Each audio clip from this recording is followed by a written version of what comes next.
Keir Starmer just delivered what might be his last speech as Britain's Prime Minister, insisting, like Jordan Belfort, that he's not leaving, despite Labour backbenchers calling for him to go to salvage their own seats from the impending wipeout at 2029, and last week's local elections wipeout, where the general public, voting like it was a referendum on Starmer's character, punished Labour with over 1,000 council seats and 28 councils lost. And yet, Starmer spent most of his time in this speech insisting that he wanted to undo Brexit so that British and European students can go about on a jolly funded by the taxpayer, and mentioned the upcoming Unite the Kingdom rally this weekend because Tommy Robinson lives rent-free in his head. More division, more pointing at Britain's problems, looking not for solutions, but for someone to blame. Now, that's fine if it's me, if it's politicians, that's the job. But increasingly, it's not. It's other people in this country. And I don't think that's British. That is not the decency and respect that we are known for. But it's here. That politics is with us now. And you'll see it again on Saturday at a march designed to confront and intimidate this diversity and this diverse country. That is why this Labour government will block far-right agitators from travelling to Britain for that event. Because we will not allow people to come to the UK to threaten our communities and spread hate on our streets. So it turns out Keir Starmer can enforce the border anytime he likes. He just chooses to do it against his political opponents and critics, rather than the legions of foreign criminals and sex pests that are crossing by boat from Calais, for whom he rolls out the red carpet and just gives them phones, hotel rooms, and DJ lessons on taxpayers' expense. Let's not mention the millions more coming through the passport gates of Heathrow and Gatwick, like it's just a spawn point for the Indian subcontinent. Good to know that you can enforce the border when you like, and you'll only enforce it against the people complaining about all the cost and crimes that result from immigration, and therefore you're just punishing the British people as if they were your enemies. And as for the grievance politics of blame and scapegoating, it's not very British to just ignore the problems and allow them to continue. Like, defining Britishness as being, one, not British, diverse means like not indigenous, so you're only British if you're not British, okay, whatever. But also the idea that we shouldn't blame the communities that produce, reliably, the perpetrators of heinous crimes like the Pakistani grooming gangs. I'm sorry, sticking your head in the sand while children get abused is not a very admirable trait, and I would like to think that my national character has plenty of admirable traits. So I don't really care what you define as British, actually, and you're not going to be making these proclamations about what my identity entails for very much longer if your own party have anything to do about it. This is nothing less than a battle for the soul of our nation. And I want to be crystal clear about how we will win it. Because we cannot win as a weaker version of Reform or the Greens. We can only win as a stronger version of Labour, a mainstream party of power, not protest.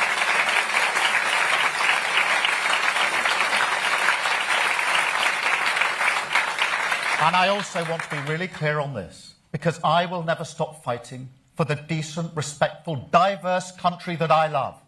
He loves that diverse country, second only to the Ukrainian rent boys that conspicuously show up at his home address with firebombs in hand. Anyway, the problem that Starmer has is there is no constituency for his recycled, bland brand of Blairism.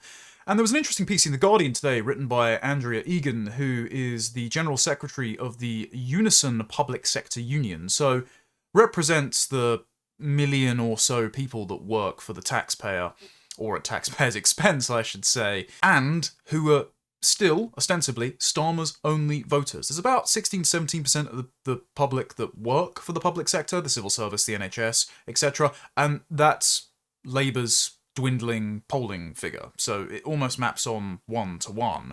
And even she's taken to the pages of The Guardian to say that Starmer isn't the man because he's trying to be a friend to everyone and has ended up making enemies out of everyone instead.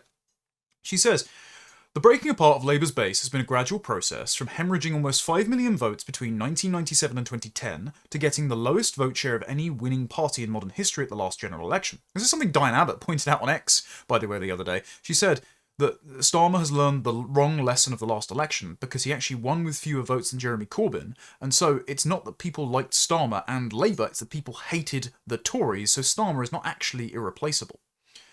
Starmer, seemingly taking inspiration from the open contempt for the party's historic support base that was exemplified back in 1999 by Peter Mandelson, they have, quote, nowhere else to go, has accelerated the decline to the extent that the party is now on the brink. This is a clear shot across the bow. I mean, Polly Toynbee did the same thing in Guardian a few months ago, saying, if Starmer doesn't go, Labour is extinct as they know it. So they're trying to salvage their political project by scapegoating Starmer. I don't think that's going to work, but it does look increasingly like that's going to be the inevitable conclusion of the local election loss over the next week or so.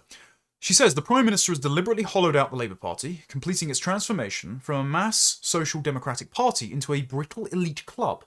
Once a massive organisation with deep organic links to workplaces and communities, the party is now detached from workers. Starmer's almost the perfect person to do this, by the way, not just because he's a soulless human rights lawyer with all the emotional range of a piece of cutlery, but because he is named after the founding leader of the Labour Party, also named Keir, from Wales, and yet has skin-suited the party to bring the international financial Epstein class into the party. This is the scandal around Peter Mandelson. This is why he was being advised by Tony Blair before getting into government. This is why he was pushing forward digital ID, something that Larry Ellison was funding the Tony Blair Institute to push for.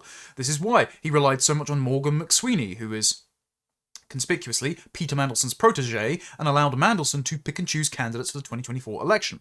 So Labour, which is meant to be the rooted party of the working class, has lost its Northern and even Welsh supporters now, because it's clear they're just another tool for neoliberal, international finance, big business, which is why they quite like mass immigration to drive down the bargaining power of native workers, and cosmopolitan, progressive, social liberal values, which is not something that their white working class base hold. Most Labour voters are actually to the right of most Tory MPs on social matters, like the death penalty or patriotism. And so Keir Starmer has no natural constituency because Labour's immigrant client blocs are breaking for the Greens or independent Muslim candidates over Israel, Palestine and Gaza. And the financial scandals and impropriety scandals around his conspicuous repeat appointments of people who are friends of paedophiles, like Peter Mandelson, has alienated anyone who pays attention to the news, and then the white working class were annoyed with Southport because he called all the grieving parents of England far-right. So he's just got nobody left to vote for him. And this is a complaint from, now, the trade unionists, who he keeps inviting to Downing Street for dinners and keeps giving public sector pay rises to bribe them to retain their loyalty, and even they're saying, sorry, we just don't want this. And it's because a lot of the unions, by the way, the transport union, the education union especially, are in bed with Stand Up to Racism and the Socialist Workers' Party. Like, they have the same executives on their respective boards. The guy who's on the National Education Union is an executive board member of Stand Up to Racism.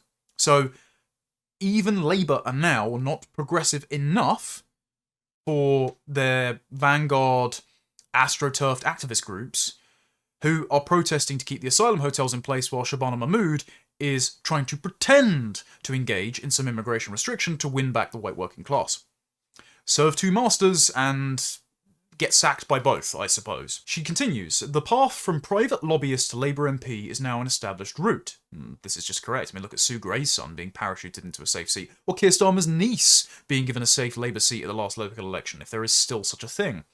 Millions of progressive voters, traditional Labour supporters, have been written off as extremists somehow beyond the pale. I don't think the prescription of Palestine action helped with that. Workers, the length and breadth of Britain, have been alienated as so little has been done to really improve their lives. Instead of overturning the system that concentrates wealth and power in the hands of a few, translation, instead of being proper, doctrinaire, true believer, accelerationist Marxists, leaving the majority to suffer through the social miseries big and small, Labour has taken pride in tinkering around the edges. It has made a virtue of being some kind of sensible centre against two extremes. Our new local electoral map where green or turquoise have replaced red in so many places, should make clear that that approach is a suicidal one. The centrist consensus of the late 80s through to the early 2020s has collapsed. It cannot hold, and that's because it's not actually very centrist or sensible or moderate to flood us with millions of people every year, to turn our high streets into unrecognisable slums, to tax us to record levels while public services are falling apart. It's clear that the real-world consequences of this neoliberal political paradigm, shared by Liberal Democrats, Labour, Tories, and to the extent some Greens alike, has fallen through. And even though this mindset has carried over to the actual personnel of reform, people are using reform as a protest vote or a pressure release valve, and they're voting for the furthest right, what codes as anti-establishment thing on offer. And that's most people. And even the minority client groups, like the Muslims that have been imported, are instead a sufficient demographic mass to elect their own community representatives now, and so they don't need to rely on the Labour Party for power. And so the traditional political coalitions and ideology that Labour have relied on has fallen apart. And so Starmer's departure as Prime Minister looks inevitable. As the Telegraph detail here, any MP seeking to replace the leader must secure the written support of 20% of the parliamentary party, that's 81 MPs. Any MP who garners that many nominations can be put forward for a leadership contest, with the sitting leader qualifying automatically should they wish to remain in post.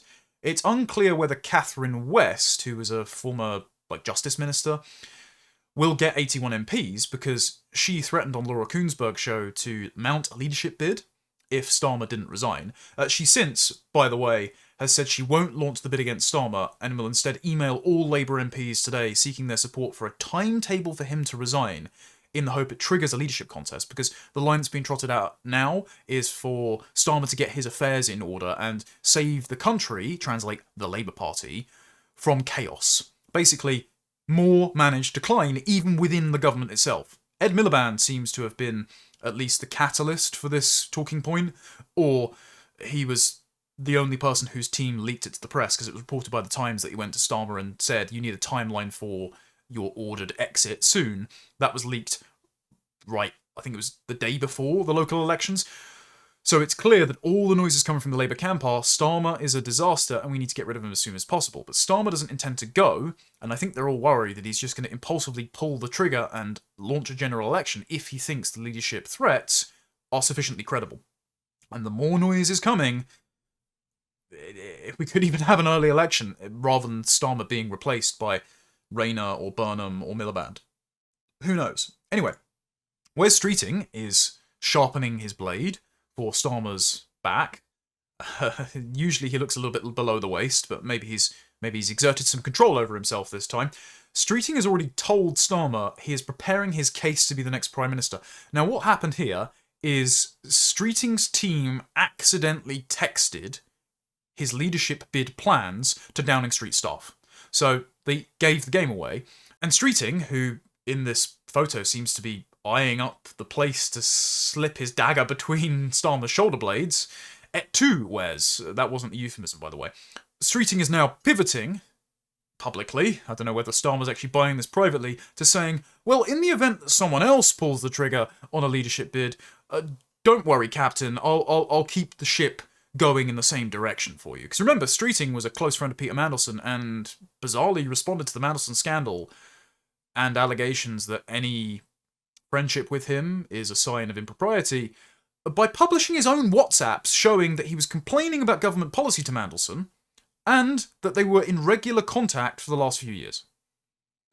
You could only be a Labour politician to think that that was a prudent move. Nevertheless, Streeting, when questioned by Downing Street about his intentions, is understood to have told Number 10 he was not planning to challenge Keir directly, but was just preparing a case for a leadership challenge in case it all falls apart. And it was in here where it was reported that Catherine West was threatening to launch a leadership bid today against Starmer. And I just wanted to point out that this image of Catherine West passing by Bridget Phillipson in the background, I didn't even know that was Catherine West. I thought that was just Bridget Phillipson's shadow. Like, do these bob cut, girl boss hairdos come standard issue with the feminist drones that populate Starmer's cabinet or something. They're all clones. I saw Maddie Grant of The Spectator joke that they all look like the woman from N64 GoldenEye. Absolute gem. Nevertheless, she's so unknown that I just don't think this is going to work for her, and I think she probably has negotiated something with the Andy Burnham camp and decided to hold off on an actual leadership challenge with the hope that Burnham and Rayner can run on a joint ticket. And this is the suspicion in the Telegraph reporting here. Angela Rayner is thought to be planning a run if the contest breaks out, but is not expected to challenge Keir imminently, so she's not going to be the one that first calls for him to go. One ally of Streeting told the Telegraph, Wes has made it clear to Number 10 that he won't challenge Keir, but he is preparing a case if it all falls apart. Like most of the country, he thinks Keir is owed the chance to set out how he's going to turn things around this week. He's not plotting. Okay, well Starmer's plan to turn things around seems to amount to counter-signalling the Tommy Robinson March and banning its speakers. Again, this is so Westminster-brained. Most people don't care what Keir Starmer does from here on out. He's already declared himself an enemy to their interests, and so Keir Starmer is now just synonymous with traitor. His position is untenable, it's unrecoverable, and even though I think Starmer should stay, because it's better the devil we know, right, I think he's going to go. And we might get Prime Minister Rayner, or we might get demented ex-Stonewall employee Wes Streeting, who admittedly won't be the first gay Prime Minister of the UK, just the first one who's out of the closet.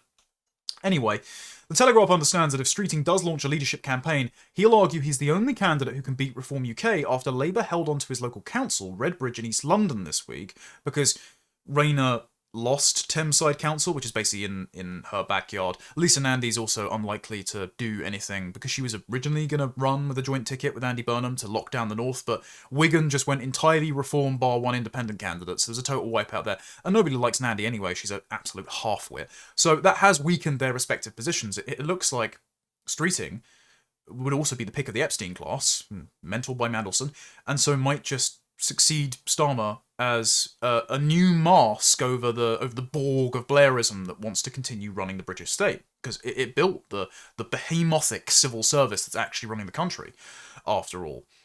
An ally of Streeting said, "This week has shown Wes can win. The results in Redbridge show Wes can beat challengers on both the left and right. If there's a contest, the next leader of the Labour Party has to be someone who can keep Farage out of Number 10. They're also in a doomed position because Muslims won't vote for a gay guy. They probably also won't vote for Angela Rayner, no matter how much protestation she does in the mosques, begging the local community to continue to vote Labour. It was either last year or the last general election. And I don't see again how Labour regains its original constituencies, and so they're just a spent force in British politics. They don't have an ideology that can adapt to the perilous material and demographic conditions that ideology has produced. They don't have any talent in the front bench because Starmer actually purged anyone who is halfway intelligent or charismatic to see off any rivalries. They're just doomed. Commenting on the speculation that Andy Burnham could be parachuted into what is thought to be a Labour safe seat, but I think honestly he'll lose it because people will see how transparent it is an exercise to keep Labour on the rails, and the vote will be split and he'll probably be denied a majority.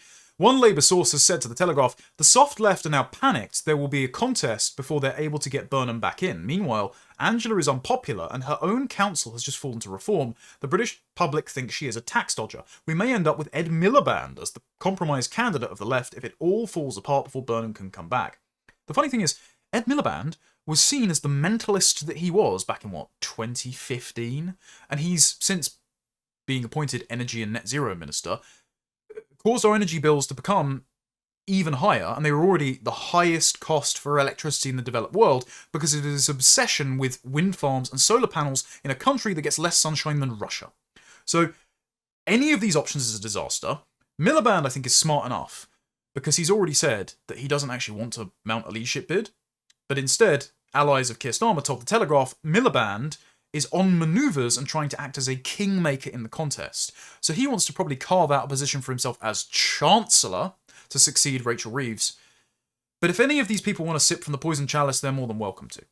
And I think some of these manoeuvres are going to hasten, because just as I went to record this video for you, a Labour MP called David Smith has written a letter to Keir Starmer calling for him to resign following the speech. So people are getting increasingly bold. Barry Gardner's already done it. I think Carl Turner's already done it. another guy now from Northumberland, you're going to see a preference cascade just because they want to save their own skin. And if Labour keep fighting like rats in a sack, I mean, look, if they are cohesive, they'll just ruin the country faster. So if they're going to descend into bickering and backbiting, they're more than welcome to. My only concern is that someone worse replaces Starmer, and for all of those that are hoping for accelerationism, remember, there are still liberals in South Africa. So remember, there are still plenty of people that still won't learn. The right needs its time to get its engines firing, get better personnel in the respective parties that may or may not take power. And so a couple more years of Starmer may be advantageous to us, but being realistic, I don't think we're going to get it. But all of this is very Westminster bubble. All of this is mean girl lunch table politics. And this is what gets me very tired out. I had to restart the intro to this video like 3 or 4 times because I just don't care about supervising adult daycare. I'm forced to because this is the people running our country, right? We're whether or not we take an interest in politics, it certainly takes an interest in us, as the old ancient Greek adage goes. But all of this is just exhaustingly petty. And I have to credit Tim Stanley here, who wrote a very insightful, acerbic piece in The Telegraph, because he sums up the feeling of fatigue that people have with politics. I mean, I'm feeling it. If lots of people weren't telling me that they think I'm good at this job, I'd give up and go back to gardening. But Tim's right when he says, the entire scenario is Byzantine, cynical, and most importantly, has nothing to do with the public. Labour has no philosophy. It isn't a movement anymore. It's a tribe. It will fight its battle according to its own logic and with little interest in the effects upon the wider country. Take backbench MP Catherine West, well-intentioned and brave, who said she would trigger a leadership ballot if the cabinet didn't timetable a succession. Speaking of Laura Kuenssberg, her wish list included a better relationship with the civil service and encouraging a woman to run, both completely irrelevant to our lives but evoke the HR culture of the lanyard left. Of course, were an all-woman shortlist imposed, I wouldn't put it past Wes Streeting to wear a push-up bra and call himself Wendy to get on the ballot. He is mercilessly ambitious. This is the point. It's so clear that everyone just wants the last chance to sip from the poison chalice before the Labour Party become bust. Like, completely electorally obsolete. They were wiped out across the country at the locals. They're no longer in Wales. They're barely in Scotland. They're going to be reduced to a rump of about 14 seats at the next election, and most of those are going to be in London because, for some reason, the black vote is intractable for Labour. So it's going to be literally like Diane Abbott and David Lammy as the last vestiges of Sidney Webb's Labour Party. It's an extinction event, but they don't grasp that it's an extinction event to the extent that it's the problem with the party and all the people in it, not just Keir Starmer. And if you change out the leader, you're just going to get more Longhouse HR girl boss politics, where they're going to dedicate cabinet office resources to monitoring Andrew Tate clips and online misogyny. It's a total joke of a country when we're absolutely falling apart. But they're incapable of pivoting. Starmer's incapable of pivoting too. If you want to know why Starmer is personally incapable of pivoting, I'll link this essay down in the description that's available on Substack. It's free for everyone. I appreciate the people that are paid subscribers so they can ensure I can keep writing this stuff, because it is very detailed, and also that I can support my family coming along, because, twins are on the way, how unexpected. But Starmer has been a lifelong Marxist, and even though he's had to make concessions to reality as a man of the system, as a human rights lawyer, as a leader of the Labour Party in opposition, now as Prime Minister, even though he's had to slow his socialist role, when there weren't any repercussions for being a doctrinaire ideologue, for example, when he was at Oxford University writing as an editorial collective of a Marxist journal called Socialist Alternatives, he was calling for the total expropriation of property. Like, he has always been a dyed-in-the-wool doctrinaire Marxist. He was one of the Secretary Generals of the Fabian Society alongside members of his cabinet, like David Lammy and Rachel Reeves and his good friend London Mayor Sadiq Khan. He has always been what has been called a Pabloist. Peter Hitchens has summed this up really well in the Mail. Basically, the magazine that Starmer was an editor for is the British mouthpiece of a Paris-based Trotskyist group called the International Revolutionary Marxist Tendency, or IRMT if you want less of a mouthful. It split from the Fourth Internationale, which was founded by Trotsky himself, and it was led by a Greek Trotskyist named Michael Raptis, who used the pen name Pablo, which was therefore Pabloism, and Pabloism is a mixture of red, green, and pink politics. Basically, LGBT and feminist issues, green ecological activism, and doctrinaire Marxism, which, when combined with Fabian socialism, lends itself towards a gradualist approach. You get into the institutions, you wage Rudy Dutch's long march through the institutions, like, for example, the legal profession, human rights law, using the law as an instrument of revolution to change society, like abolishing the death penalty, or demanding that all refugees are given provisions by the state, and you enact socialist revolution through progressive social policy and adjustments to government legislation and using legal activism. And this has been Starmer's modus operandi throughout his entire career. Starmer, in an interview with Labour Cabinet Minister and Chair of the Fabian Society, Tony Benn, which was printed in Socialist Alternatives, said Labour needs to become a united party of the oppressed. And in an interview with The New Statesman in 2020, he embraced the label of being a Pabloist. He said the big issue we were grappling with then, when he was a student activist, was how the Labour Party or the left generally bound together the wider movement and its strands of equality, feminist politics, green politics, LGBT, which I thought was incredibly exciting, incredibly important. Broadly speaking, I think the Labour Party has done that very successfully. So the Labour Party was always a vehicle for socialist revolution and progressive social policies for Keir Starmer, and so it explains why he is utterly impervious to public feedback. He doesn't care that he's the most hated Prime Minister in history. He doesn't care that his policies have inflicted horrors on people, not just the grooming gangs or the Southport massacre and the ongoing immigration crisis, but, for example, the death of Peter Lynch in prison because his best friend, Lord Hermer, who himself was a member of Searchlight, the communist magazine that spawned Hope Not Hate, and also the National Union of Students and the Union of Jewish Students. He doesn't care that Lord Hermer, who encouraged Starmer to lock all those people up for spreading racial hatred online or in person, he doesn't care that they have cost lives. He doesn't care that people blame them for the suffering that the country is experiencing. Instead, he continues to unfurl his ideology through procedure because he is just a dyed-in-the-wool Fabian ideologue. And so, even the pressure being placed on him by his Labour Party won't cause him to jump. He will have to be pushed by his Labour colleagues because he believes he's some sort of like grim henchman carrying out the task that history has ordained to him to bring about this egalitarian socialist revolution, whether or not the public likes it or not. It's also very conspicuous that he travelled in 1986 to Czechoslovakia to participate in an international work camp to restore a memorial of victims of Nazi atrocities. So, if he thinks anyone is far right, he literally thinks they're a Nazi, and his entire mission in life is to defeat the far right. This entire work camp was actually written up in a Czech spy dossier as an active measure. So, a Soviet secret police plan to indoctrinate Westerners into communism and subvert and demoralize Western society. And he was a target of that, to the extent where they kept his information on file. He then visited Soviet Moscow and St. Petersburg in 1991 as part of a trip organised by the Haldane Society of Socialist Lawyers.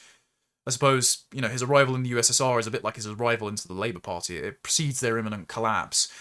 He also organised a delegation of the International Association of Democratic Lawyers Congress to South Africa, where they met Nelson Mandela, who of course was a communist and whose wife called to a necklace, put a tie around the neck and burn their political opponents. So he's always been a supporter of just violent communist regimes. He was actually listed as the Haldane Society's secretary in autumn of 1989, and he didn't join the more, Peter Hitchens describes them as moderate, but softer Labour Lawyers Association, who split with Haldane because Haldane supported the British Communist Party, and Haldane, while Starmer was their secretary, was calling for Britain to break from NATO, to denuclearise and pursue a peace pact with the Soviet Union.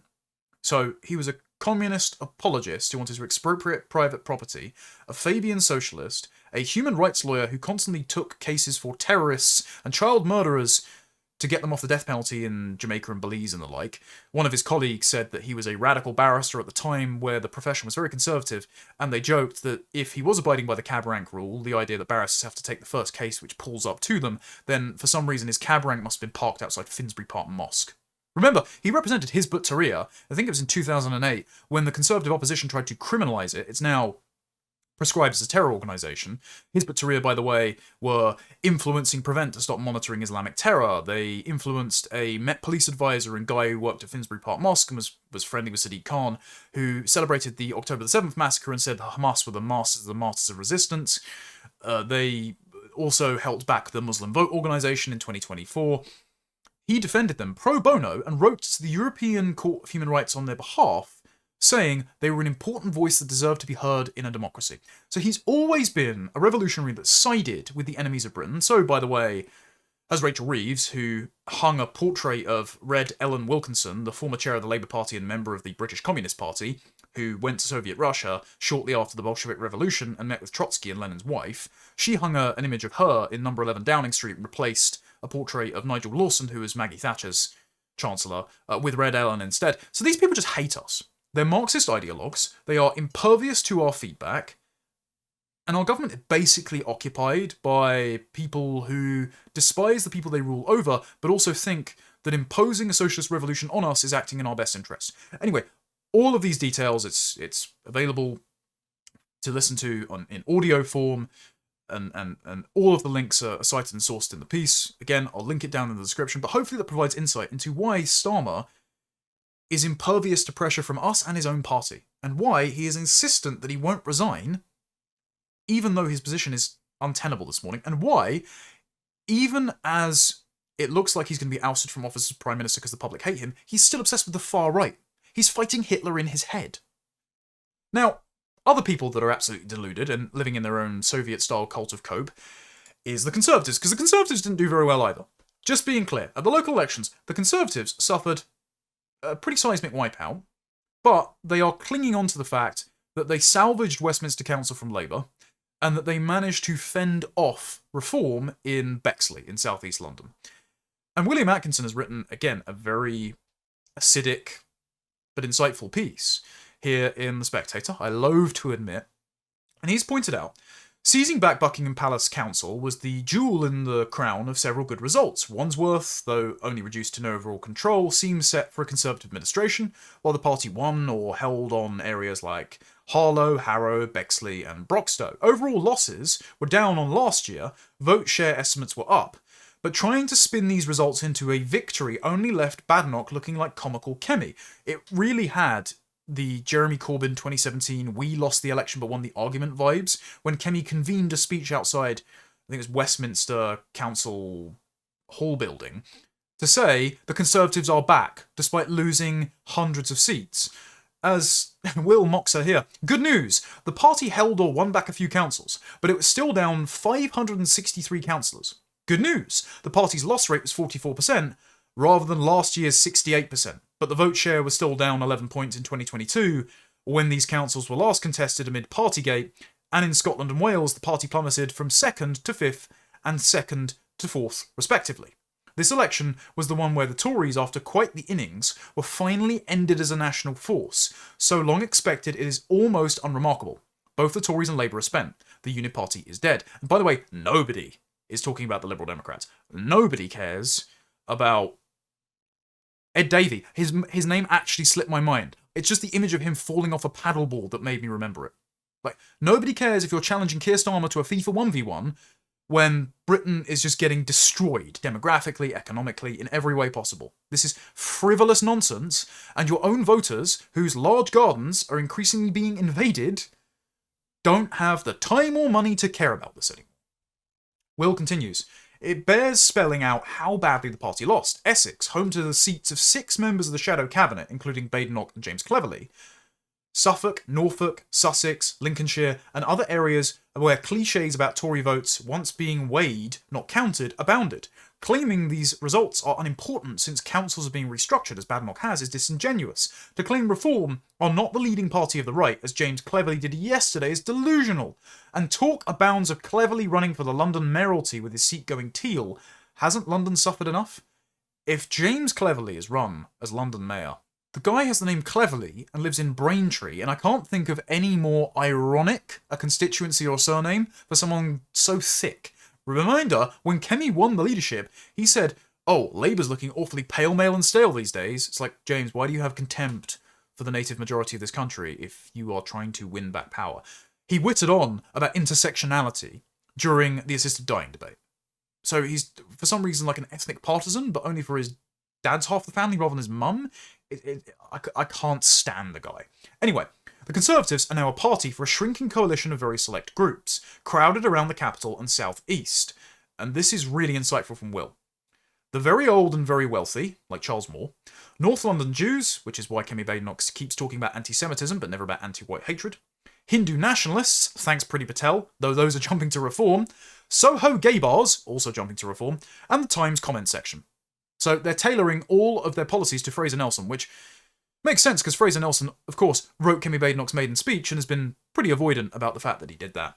Election wins these will not bring, but they seem important for those clustered around SW1 and with a vested interest in closing their eyes, sticking their fingers in their ears, and ordering another round at the Carlton. I keep joking, the Tories should start selling off the furniture in the Carlton Club for firewood because at this point it's going to raise more money than CCHQ are going to be able to do in 5 years' time. And it's also very conspicuous, remember, where this is placed. Reminder, Will Atkinson is good friends with Lola Salem, who is Michael Gove's girlfriend. Lola Salem is not a big fan of Zia Youssef. She is a big fan of both Katie Lamb and Robert Jenrick. Michael Gove is the editor of The Spectator. He has been a mentor for Kemi Badenoch. He still continues to defend her, but he can kind of see which way the political winds are blowing. And The Spectator is the Tory House magazine. Reminder, Fraser Nelson was the editor at The Spectator. He was Kemi Badenoch's boss when she was working on the digital team. The Spectator got the scalp of Michael Gove first supporting Kemi Badenoch's run for leadership in 2022. The Spectator should be supportive of Kemi Badenoch, but they're publishing pieces like this, basically saying that she is doomed if she doesn't change tact. This is a warning that Kemi is going to continue to go in the wrong direction if she continues to double down on cope, if she continues to empower the likes of James Cleverly, who represent a slightly different faction than Michael Gove's. So a lot of this is just the contours of faction wars. It's the same as Labour's backbenchers infighting over not whether or not Starmer should be replaced, but who to replace him with.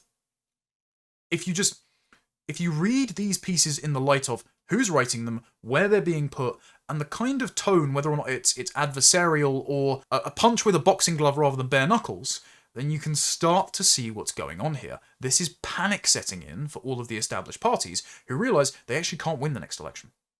And what they're doing is risk management and trying to minimise the amount of losses that they have by not making avoidable blunders atop the damage that's already been done to their reputation. As Will writes here, the best the Conservatives can hope for out of the next election, unless Nigel Farage is hit by the Brexit bus, is to retain enough MPs to prevent Reform from winning an outright majority and forcing a coalitional pact. This is why David Starkey keeps saying, we need to unite the right. This is why Jacob Rees-Mogg is so insistent on the Tories becoming a junior partner in a coalition with Reform, something Zia Youssef has publicly repudiated today, because Zia doesn't want any challengers to his direct line of succession to Nigel Farage if Nigel Farage steps down after one term as Prime Minister. But this is rolling the pitch for a Tory Reform pact to stop the Conservatives from being destroyed utterly. And it's looking likely. This means clinging limpet-like to as many seats as possible while advancing in areas that Reform cannot. The primary enemy is now not Farage, but Ed Davey. While Badenoch's personal ratings have improved, a couple of good speeches, one at party conference, the other at the budget, a greater assuredness at PMQs, victories for the Tories in the Commons, a fall in Reform's poll numbers from their summer heights, a newfound ability for Badenoch to do interviews without mentioning her ethnic enemies, the emergence of Mel Stride from prolonged hibernation. These have all improved the Tories' chances, and a lot of this, Will says, stems from Badenoch taking his advice, promoting Neil O'Brien and Nick Timothy to the Shadow Cabinet, not waiting till 2027 to launch any policies, taking reform seriously rather than babble about the SDP, bothering to actually prepare for her one major parliamentary showing of the week, not dismissing the economy as irrelevant, and so on, though it is conspicuous that she's taken stronger borders out of her platform pledge on all of the podium signs. She's also going to do a live interview in Oxford with Elliot Bewick this Thursday. So Badenoch's team, some of whom I've heard watch my stuff, even though I'm banned from the party, naughty you, I think they're quite wise to the fact that the alternative media game and the online right is going to be the battleground going forward. 2024 was the podcast election, and even though some of those podcasters have been a headache for Trump, mainly because he's done things that they don't like, or that largely his base don't like. Nevertheless, they have to be credited with broadening his voter base and winning him not just all the branches of government, but also the popular vote. And I think they're starting to clock that they need to engage with that sphere. Nevertheless, Will says, it also had to be tempered with a sprinkling of reality. The Tories are still hated, and reform are still far ahead. Hamstrung by her own arrogance, surrounded by sycophants and yesterday's men, Badenoch speaks to those very pleased with themselves. Thank you very much.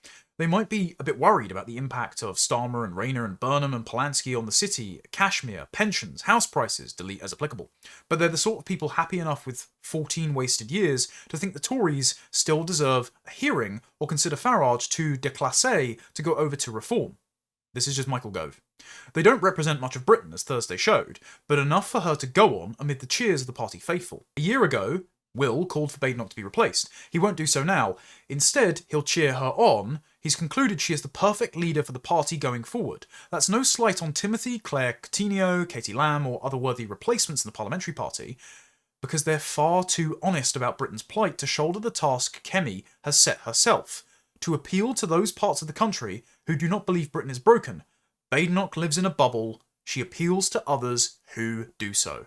And so, what he's saying is, the Conservative constituency is the delusional, the truly faithful, and that bubble is shrinking to the point where it's going to pop around them. And so both Labour, who have alienated all of their voters, and the Tories, who have been so reduced to a rump that it's at the point now where raw demographics is just going to whittle away their vote to, 10%? Possibly, by the time of the next election. It's almost a waste to promote a Tory MP to leader in Badenoch's place because nobody can salvage the contaminated brand. This is why it would have been a disaster for Rupert to have joined when they kept offering them the whip, because they would have just parasitised his growing reputational credibility and then sequestered him down a containment cul-de-sac with no hope of him ever being effective. So we should be very glad that he hasn't. So this is just savage, but it's true. Labour and the Tories are both spent forces nationally. The Lib Dems won't ever win power. And the Greens keep stepping on every rake because Zack Polanski is just a fraudster. I'm very disappointed he couldn't increase women's breast sizes through hypnotism. I'm gutted he lied to me. But he's also lied again today because he claimed he worked for the Ministry of Justice, and he didn't. Instead, he worked as an actor during a recruitment process for judges, which had been farmed out to like a third-party body working for the judicial appointments quango. And he played either a judge or a criminal or a lawyer in a mock courtroom. So no, you didn't work for the Ministry of Justice.